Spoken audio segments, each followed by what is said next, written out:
ഓണാഘോഷം മുസ്ലിമീങ്ങൾക്ക് പറ്റിയതാണോ? നമ്മുടെ നാട്ടിൽ ഓണം എത്തിയാൽ ചില ആളുകൾ മതമൈത്രിയും പറഞ്ഞ് മുന്നോട്ട് വരും. എന്താണ് ഓണം ആഘോഷിച്ചാൽ തെറ്റ്? അത് കേരളീയരുടെ ആഘോഷമല്ലേ? അങ്ങനെ ഒരു വസ്ത്രം ധരിച്ചു, അതല്ലേ ഈ പ്രത്യേക ഭക്ഷണം കഴിച്ചു, അതിനൊക്കെ ഒരു കുറ്റപ്പെടുത്തേണ്ടതുണ്ടോ എന്ന് ചോദിക്കുന്ന ആളുകൾ, അവരോട് പറയാനുള്ളത് മൻ തശബ്ബഹ ബിഖൗമിൻ ഫഹുവ മിൻഹും. ഏത് സമുദായത്തിന്റെ കാര്യങ്ങളാണോ നിങ്ങൾ പിൻപറ്റുന്നത്, നിങ്ങൾ ആ സമുദായത്തിൽപ്പെട്ടവരായി പോകും. അബ്ദുല്ലാഹി ഇബ്നു സലാം എന്ന സ്വഹാബിയും കൂടെയുള്ളവരും അവർ ഇസ്ലാമിലേക്ക് കടന്നു വന്നപ്പോൾ, നേരത്തെ യഹൂദി ആയിരുന്നപ്പോൾ ഒട്ടകത്തിന്റെ മാംസം കഴിച്ചിരുന്നില്ല, ശനിയാഴ്ചക്ക് വലിയ ബഹുമാനം കൊടുത്തിരുന്നു.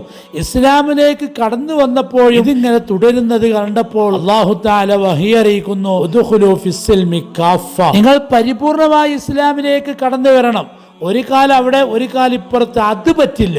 നബിദിനവും ഓണാഘോഷവും അത് രണ്ടും നടക്കില്ല. ഏതെങ്കിലും ഒന്ന് ചെയ്യുക.